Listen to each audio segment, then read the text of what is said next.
Good morning, everybody. Welcome. It's Monday morning here, 10 a.m. East Coast time, a few minutes after. Thanks for joining me here on this Monday morning.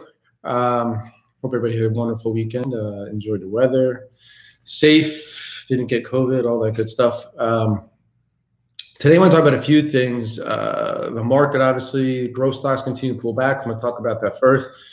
Bitcoin breaking out, but pulling back this morning, but still looks great long term, and a couple other cryptos. And then I'm going to talk about 10 stocks that could be the next ones, not to move to a trillion, but to a half trillion, 500 billion. I think there's a lot of great opportunity for some of these companies they're still large caps, but they have a 3-4x potential in front of them to be the next really big names out there. And that's how you want to invest. You can't do all small caps, not all innovation, even though these are kind of in innovation as well. But let's jump into it. And I'll talk about that when we get to it. So we have the markets down right now about 0.2%. Last time I checked here in the S&P 500, about 0.5%, down about 23 points. The Dow, last I checked, was down about 250 points, about 0.7%. NASDAQ falling about 0.2% as well. Small and mid caps are getting hit. Small cap index, Russell 2000, down about 1.3%. The ARC Innovation, which really tracks a lot of stuff we do, is getting crushed today, down 2.8%. So a lot of the innovation stocks are taking a hit today.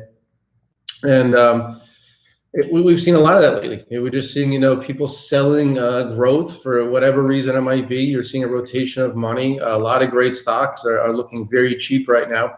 I was actually looking this morning at some of the airlines because I saw a headline come through because of the Delta variant.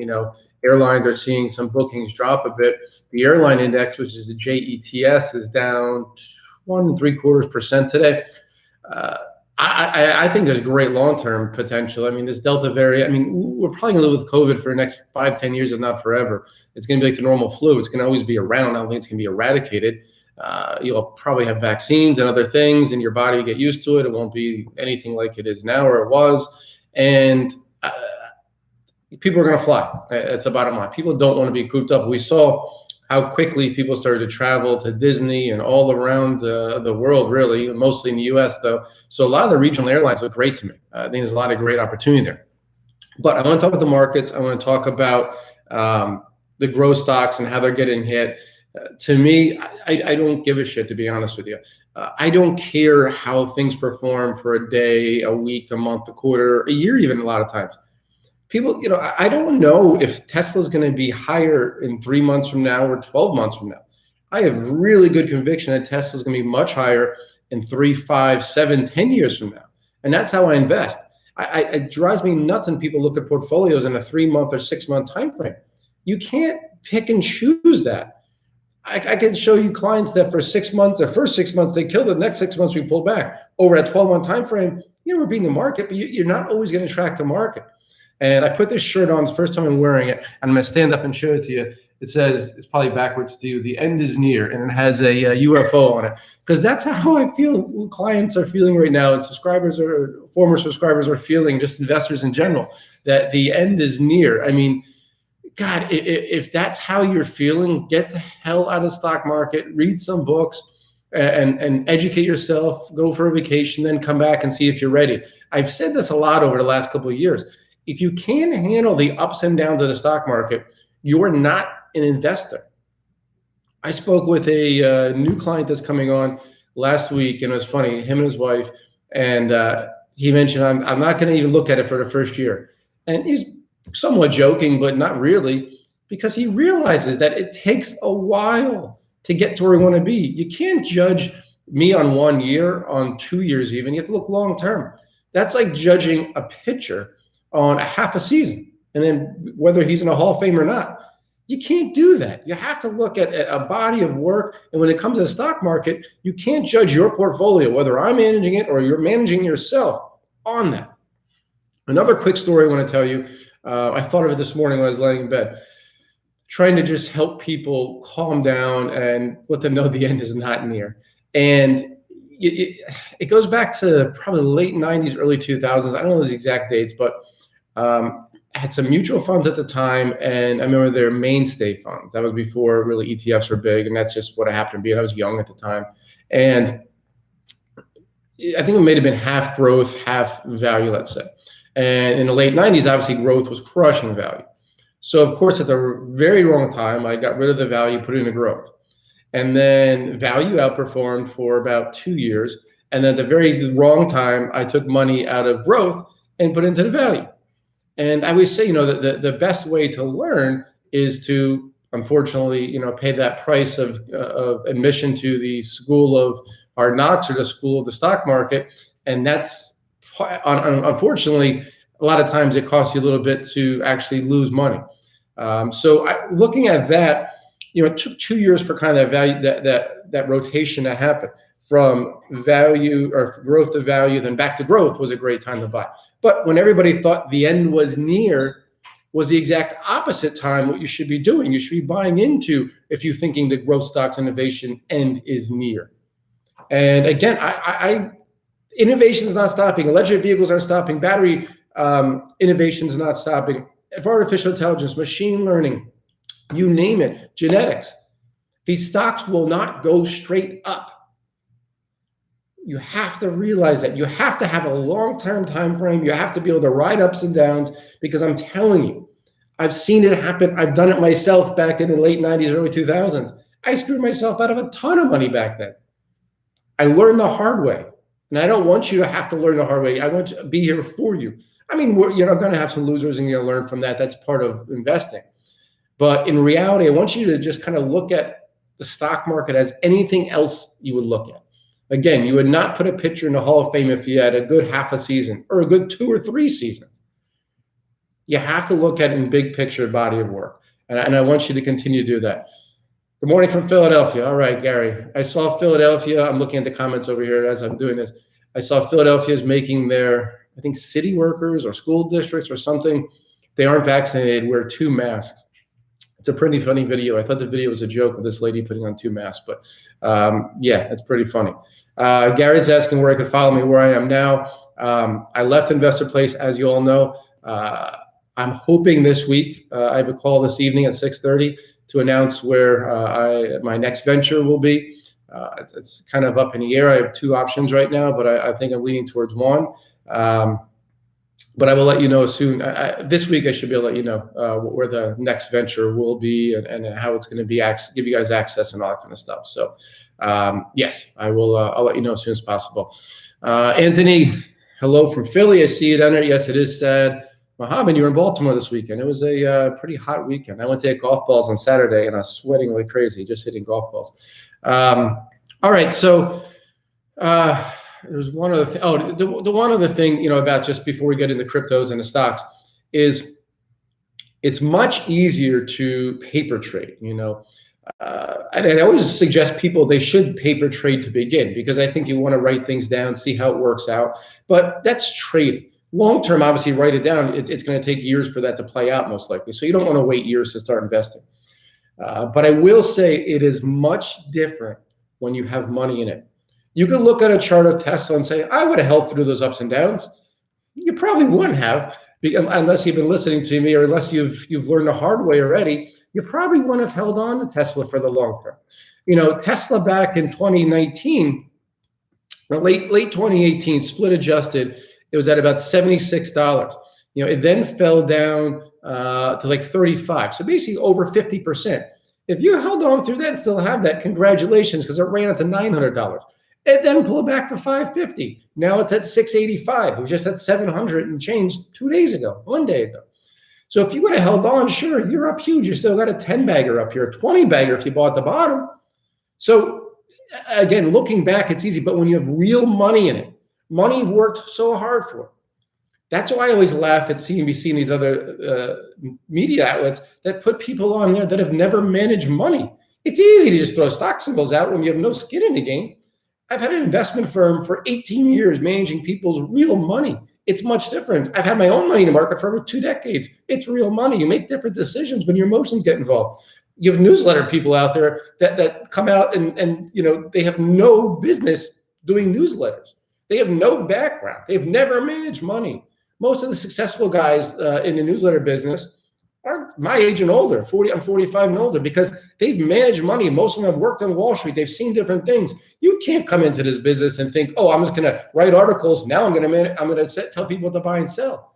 It's much harder. I'm telling you, when you have to start telling people what to buy and sell and it's real people's money, that shit gets hard and really fast. So you're not alone. So if you're out there and you're struggling when it's your own money, but it looks great when you just write things up, you're not alone. Trust me, I've been doing this for over 20 years. It is not easy, folks. Okay, so let me just talk. That's the market. And as I just said, I'm still bullish on the market, and I'm probably going to be buying this week. I have quite a bit of cash in my portfolio right now. The S&P is down 0.4%. We're bouncing a little bit, but I'm going to be putting money into some growth stocks. I'm probably going to buy airlines for myself. I own one right now, but I'm probably going to buy more airlines. I like them here.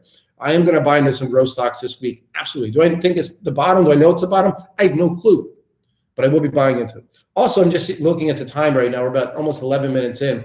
I'm going to keep it to 20, 25 minutes. I'm going to do a show tomorrow because I'm going to do a show for the West Coast. So tomorrow, let's say 5 p.m. for the West Coast. Tomorrow at 5 p.m. I'll do a live show, 5 p.m. East Coast time, so West Coast too. So it gives you some time, just so everybody out there. Hello from Montreal. Diane, nice to see you from Montreal. Yeah, people put in where you're from. Tampa Bay. I love Tampa. I might actually open an office down there. 2 Phillies, as I've seen, but let everybody know where you're from. You never know. Miami. I like this. LA. West Coast is here. You're up early. Thank you. I got my Dunkin' Donuts too. I'm back to like my old self here, but it's half caffeine, everybody. Orlando, Florida. So I'm looking at my condo is for sale in Baltimore right now. If anybody wants a beautiful condo, you should see this view. I'm looking at like a $20 million yacht right out in front of me. It's not mine, unfortunately. Romania. Thank you so much. I love it. Akron, Ohio, Colorado. I used to live there. Phoenix. I love it. If anybody wants to buy a condo, I'll give you a deal. But I'm looking at buying a home in 2 places, and it's purely taxes. Bethlehem, Pennsylvania. Rick, I was born in Bethlehem, Pennsylvania. Me and Jesus. And you, probably. Maryland, Boston. I love it. Cleveland. You poor Indians fan, poor Browns fan. New Hampshire, so Virginia. So I'm looking at buying a place in maybe again in Nashville. I've lived there before, so Nashville or Florida or Texas for tax purposes. So if anybody has any idea of those 3 places, I know Nashville well. Florida, I have no idea. Texas, I have no idea. I just know everything's expensive right now. Okay, so let's talk cryptos here. Oh, and again, don't forget, 5 o'clock East Coast tomorrow, I'll go live for the West Coast, so I'll tweet that out and let everybody know. Crypto, is doing pretty damn well. It rallied to a new multi-month high. Has since pulled back just in the last 2 hours. But you kind of see everything selling off here. We're at 46,400 right now in Bitcoin. But keep in mind, in the last month, even with the pullback we've had in the last couple hours, Bitcoin's up 45.6%, so nearly 50% in the last month. In the last week, it's up about 6%. Last 24 hours, we're flat, even with this pullback. And again, we were above 48,000 in the last 24 hours. I said we could hit 50 this weekend. We didn't. We got close. I still stand by the fact that I think we're going to hit an all-time high by the end of the year. Cardano looks great. Now the number 3 coin out there, ADA. Remember, for all you Ultimate Crypto subscribers from my old newsletter, we recommended that about 3.73 cents. And that was in January of 2020, I guess that was. So about 14, 15, I can't do math anymore. About a year and a half ago, let's put it that way. A little over a year and a half ago. 56x. 56 times your money. It's freaking awesome. Israel in the house. Thank you so much. Great North Carolina, Indiana, Tennessee, Franklin, Tennessee. I love Franklin, Tennessee. LA. Man, it's amazing. Oklahoma City. I feel like we're covering most of the world right here. It's just awesome. Thank you so much. Romania. I don't even know what time it is over there. Probably like 5 p.m. Okay, so cryptos I still love. People are going to say, well, should be buying now. I wouldn't necessarily buy right now, but look for these dips. You're going to have dips when it comes to crypto, so just use them. And I don't know where they are, whether it's 45,000, 40,000, just basing on Bitcoin. But I think right now we do break out above 50 in the very near future. I think we hit a new all-time high by the end of the year. So you want to continue to hold. That's the bottom line here. You want to continue to hold. London's in the house. Thank you. Alabama, Birmingham. All right, so let's get into some stocks. I told you and I'll take your questions after this, but I'm gonna go pretty quick through these because again, I want to keep it to about 25 minutes and we're at 14 and change. So the next $500 billion company, there's a couple of $1 trillion companies out there, of course, Apple, Microsoft, etc., Google. So I'm looking for companies that are gonna move from about 100 to 150 billion to 500, because you got a couple 3-baggers in there, potentially 4-baggers, how you look at it. And these are some stocks and companies that are in that wheelhouse that you're not going to hear about them really big until they're $500-600 billion companies. So let's go through these quickly. And I do own some of these for Penn Financial clients, not all of them. I do own some. So number one is C Limited. I think I may have talked about this in the past. SE is a symbol. Down today 4.7%, but it hit an all-time high on Friday. So pulling back from a high, I could care less. $160 billion company. It's a leader in e-commerce in Southeast Asia. It's also a gaming company, a fintech company. Think about this growth here. You look at revenue. Next 4 years, it's supposed to be growing 29% annually for a company as big, 29%, from $2.71 billion in 2019 to 2023, $16 billion. That's nearly 8x in 4 years. Earnings per share expected to grow 67% annually next couple of years. Profitable for the first time in 2023. And think about this. Southeast Asia is their wheelhouse. Indonesia, you name it. Indonesia is one of the most populous countries in the world. Singapore. The e-commerce value in Southeast Asia in 2015 was about $5 billion. 2019, $33 billion. Last year, $62 billion. By 2025, $172 billion. So this company is the leader there. Just think about that. Just getting a small portion of those sales. Man, oh man, huge upside for SE. Could it pull back for a couple of days? Sure. Like I said, it just hit an all-time high. It's now down 5%. So we'll keep an eye on it. Next one is ServiceNow, symbol NOW, N-O-W. This is a stock that's been a big winner. It's been a 10Xer since it went public back in 2012. It's a $116 billion company. So this would be a 4Xer if it gets to $500 billion. Cloud computing, artificial intelligence, machine learning, IT services. Revenue is expected to grow 20% a year. Bottom line, 53% a year. You had revenue at $4.5 billion last year. 2 years from now, $9 billion, so doubling. 61 cents a share last year. 2 years from now, 285 cents a share. These companies are expensive based on traditional metrics. However, such huge growth, big players in the industry, and these are leaders in their industry. So I love the way this looks right now. ServiceNow hit an all-time high in late July, pulling back down 2% today, but just off that high, looking really, really well. Take a deep breath here and look and see. Look at people coming from all over the place here. I love it. Michigan, Miami, another London, Illinois. I will get to the stock questions in a minute. So that's one, that's two. Number three is Intuitive Surgical, ISRG. And this is the leader in robotic surgery.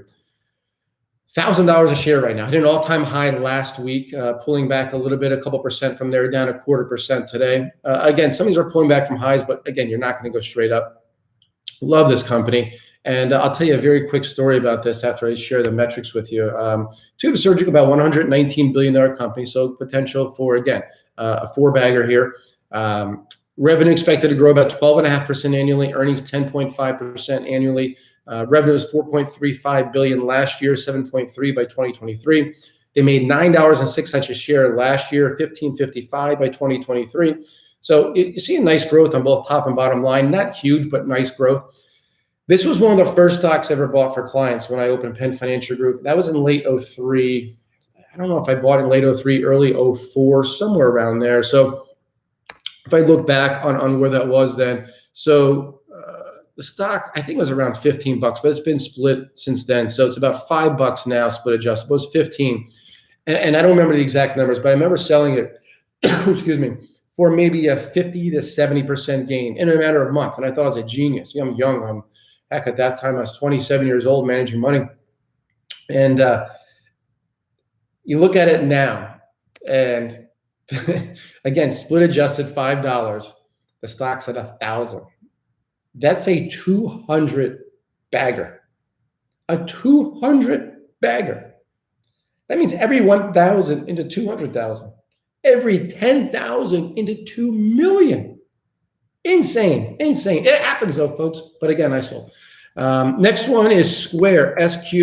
Obviously one of the leaders in fintech, future of payments. It also has exposure to cryptos. It recently bought Afterpay, a stock that we owned, which is buy now, pay later.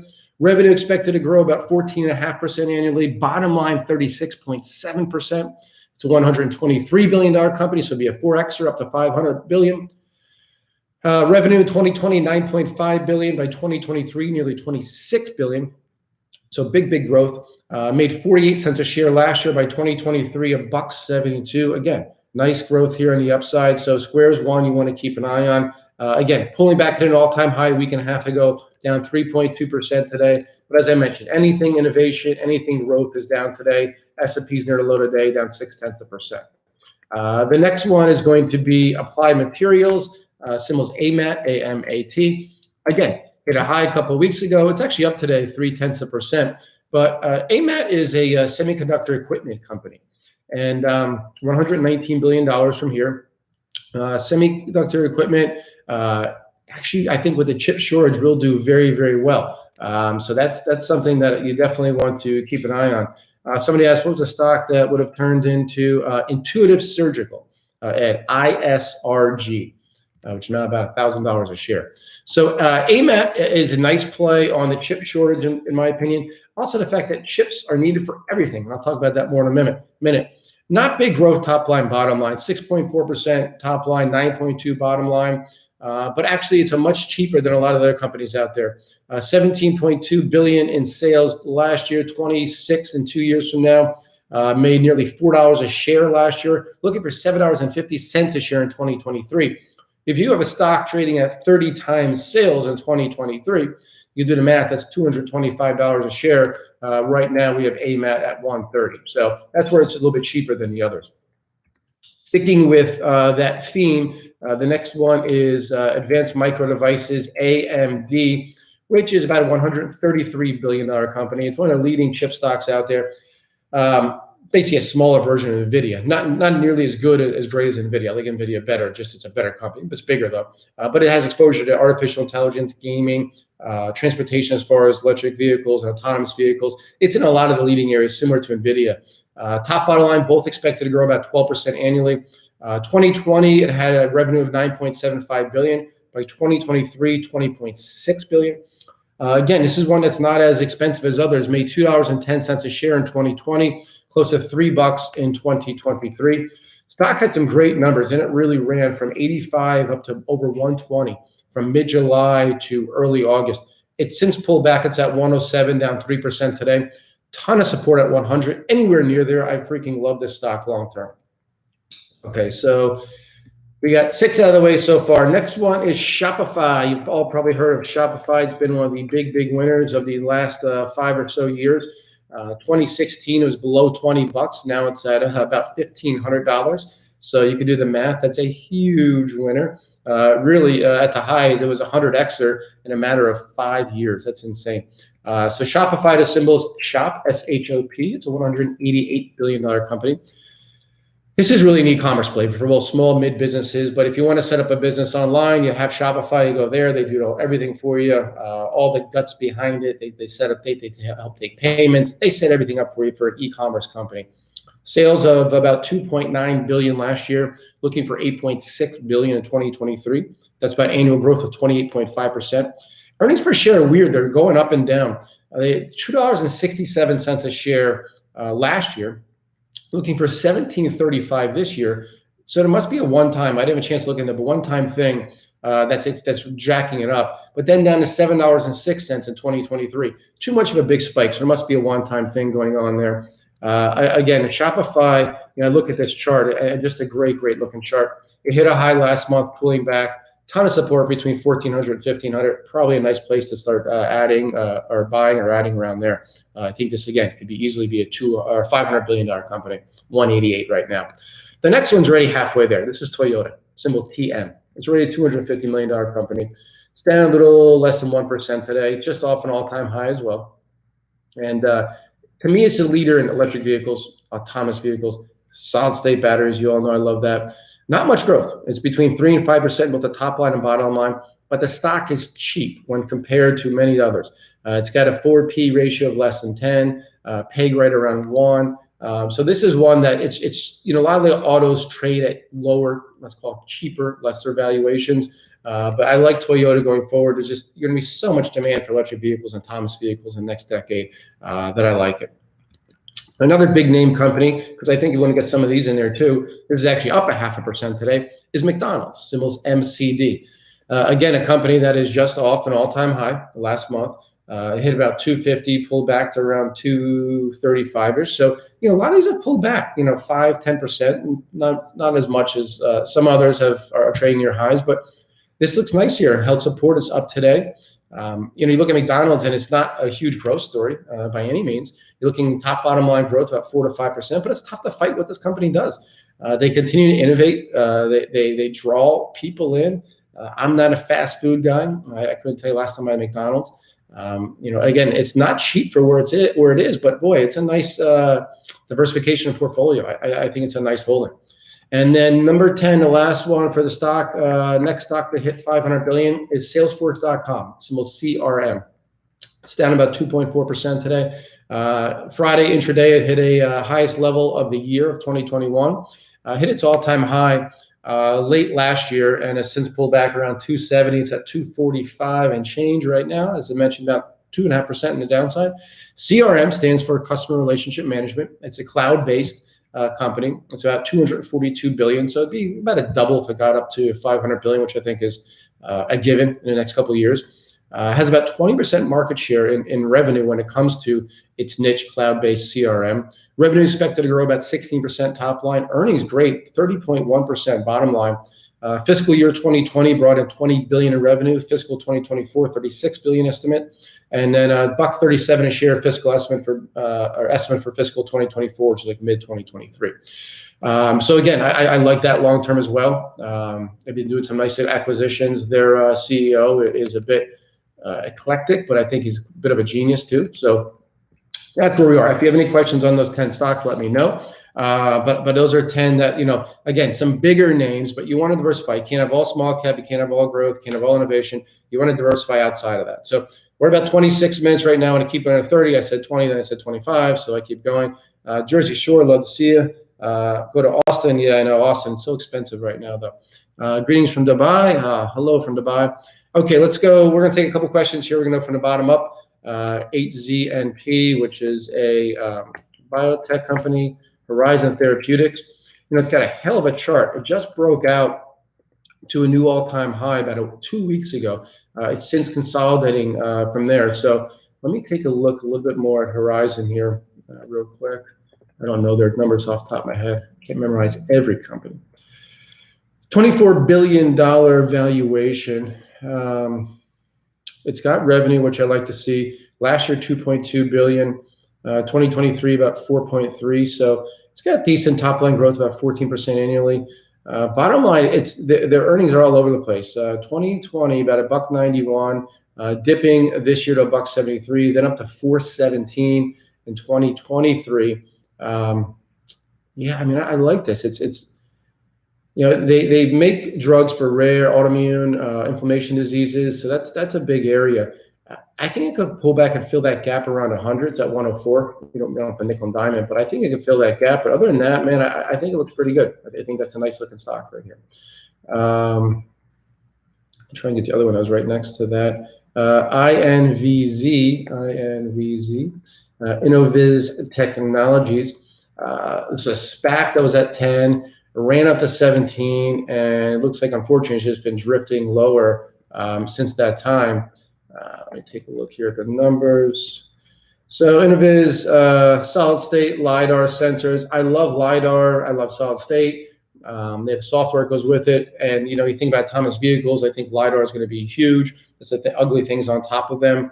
It's about a $1.1 billion company. The problem is all LiDAR has been getting crushed. Even the solid EVs that are making money, like NIO and some of the Chinese ones, are getting hit recently. So you're going to see that really everywhere. For 2023, though, it's only expected 50 billion in sales.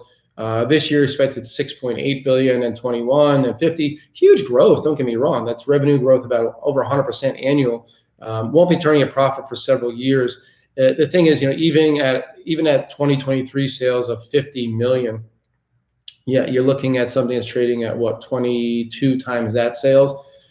It could go nowhere for a while. That's the only problem with this. You're not going to see big numbers to really get people excited for a while, where you may have a couple others like Luminar, which is LAZR, which is another LiDAR company, a bit bigger, about 6 billion. But again, even looking at them, that by 2023, they're only expecting 128 million. So these are expensive, and they've all, like I said, they've all been hit. So it's tough to look at it where the bottom is. At some point, they will bottom out. I'd rather let it bottom and go from there, let it form a base, and pay a little more, honestly. All right. So I'm just trying to go through these and not talk about ones I talk about every week. Velodyne versus LiDAR. Max, we just talked about laser, LAZR, which is Luminar. Velodyne's VLDR. I throw all the LiDAR in the same boat. If you own some, I'd hold on to it. If you're looking to buy, I don't know again where it bottoms, but you think you could potentially see a little bit lower in the near term. So just keep that in mind. Banksa Holdings, BNXAF. This is a crypto play, but it's struggling. It's down another 2.2% today. Had a huge rally March up to 7. It's been drifting all the way down, especially with cryptos. They're down, they're about even the last 24 hours, but overall cryptos have done pretty well over the weekend and have been strong. But you have Coinbase down 1.9% today. Again, anything growth oriented is getting smacked around today. Banksa, though, I think you want to hold it here because I think you get some big upside as crypto breaks out. I think you'll see a big run up from that. Somebody asked, what percentage of your portfolio do you allocate to hypergrowth? I can't answer that because everybody's different. Some people will have more than others. I mean, when I look at people's portfolios, it matters, obviously, their age, what their goal is, what their risk level is, what their job situation is. I mean, there's so many things. It's I really can't answer that, unfortunately. It really comes down to individuals, what you're comfortable with. I'm heavily in it because I believe in it, and I make good money, and I could withstand it if they pull back, and I know how the game works, and I look long term. So, and I know all I need is 1 or 2 to hit big, and my portfolio makes a boatload of money. So, but it's different for everybody, honestly. I can't answer that and give that specifics away. Let's see what else here. Roblox. I love Roblox. Looks like they bought a company this morning, some small company, some private company. It's down 4.3% today. They have earnings later today, if I'm not mistaken. Let me double check here. I'm almost positive they have earnings after the bell today. They bought a company called Gilded. Private company, helps connect gaming communities. But yeah, they do have earnings after the bell. Yes, they do. So they have earnings after the bell. So we'll see what happens. Never buy or sell ahead of earnings. I'll let that go. So they do report after the bell today. Let's see what else. I'm trying to find ones again I don't talk about every week. BLI is Berkeley Lights. This is an interesting company. I have had on my watch list for a while. I don't have any exposure to it. But this is a company. It's about a $2.8 billion company. It's a cell biology company. But it's pretty interesting because they do take into consideration some AI involved in it, some artificial intelligence. It's in a great area. The problem is it hasn't caught on at all. It's a recent IPO from last year. Revenue last year was 64 billion, 172 in 3 years. Top line growth 29%, bottom line growth 27. Won't be profitable for a few years. But again, the chart's ugly as hell. It just keeps drifting lower. Again, at some point, these stocks will be great buys. It's at $40 a share now. I don't know if it bottoms at 40, 35, 30. None of it surprises me because it was up above 110 in December. And nothing's changed with the business model as far as I know. So that's how you have to look at it. It's like, was it overvalued at 110? Yes. Is it undervalued down here? Most likely. But it was also overvalued at 90, so it kept going 20. Could it fall more from here? It can. That's where you have to kind of look for a sweet spot. We're closing on 34 minutes. I have to keep it on 35. Let's see what else here. Atlassian, which is Team, T-E-A-M. I mean, great numbers. Last month, shot to a new all-time high, consolidating. That $333.10 a share right now, down 1.4%. I wouldn't necessarily buy it here because I think you're going to see consolidation, a bit of a pullback after that run, but a great company. And over time, it should continue to move higher. But yeah, it's a great company. Let's see here. CRCT, Cricket, I guess it's pronounced CRICT, Cricket. Yeah. think it's a funny way to say cricket. They had some bad numbers last week, and the company fell big on Friday. It's up today a little bit. You got to let's see what happens. It's a new IPO from March, so you got to let these play out a bit. I wouldn't touch it right now and see how it plays out here in the coming days or so, weeks, actually weeks, not days. Wendy's, WEN, obviously is Wendy's, the square burgers. It's at a new 3-month high today, up a few pennies, but it's holding up in this market. I like the way it looks right here. I think Wendy's is a nice play. A great run up in June's pullback consolidated. Yeah, I think Wendy's is nice right here. Cryptos I've already talked about, Javier. Cryptos, I said I love them here. Buy dips. Take one more question. I'm literally just going randomly through here. NLLSF, which is NEL ASA. This is a player for me when it comes to materials for green energy. But again, not acting well. It's down over 4% today to a new 2021 low. So that tells me something. That being said, it's got a ton of support at $1.50. It's at $1.60. So I probably wouldn't sell it here if I had it. I don't know if I'd buy it here yet either. Yes. And a lot of people ask me to update my old portfolios from investment opportunities. I can't go through all that, obviously. I'm not there anymore. I hope to give you all some more information on, I can't tell you exactly what happened, obviously, but of why I left and what the awesome next thing is that's coming. But I will let you know that I hope this week, I have a call at 6:30 today that hopefully can clear a couple things up. But I'm working hard behind the scenes to make it as quick as possible, folks. I really am. But in the meantime, thank you so much for tuning in. I'm going to try to keep these shorter. I'm going to be back tomorrow, 5 o'clock East Coast time for people on the West Coast, make it a little bit easier. But again, thank you so much. I hope you had a great weekend. Growth stocks down today. But again, this shirt, folks, the end is near is not the way to think because the end is only once. Growth stocks don't end. My story about 99 to early 2000s, how I screwed up. Listen, just keep the faith. Invest in trends you know are going to move higher. As I've always said, you buy into companies that you think will be bigger in 3, 5, 7, 10 years from now. You're not buying a stock. You're not buying a symbol. You're buying a company. So keep that in mind. All right. Thank you so much, everybody. We'll see you all tomorrow. Have a great Monday. A little cloudy here, but I hope you have a great work day or work from home. Take care of the kids, whatever it might be. But we'll be back Monday. If you want to follow me on Twitter, it's Matthew McCall. Send me ideas for tomorrow's show, and I'll take that into consideration as I put together tomorrow's show tomorrow morning. All right. Thank you so much. Thank you for all support. I'll see you tomorrow. Thanks.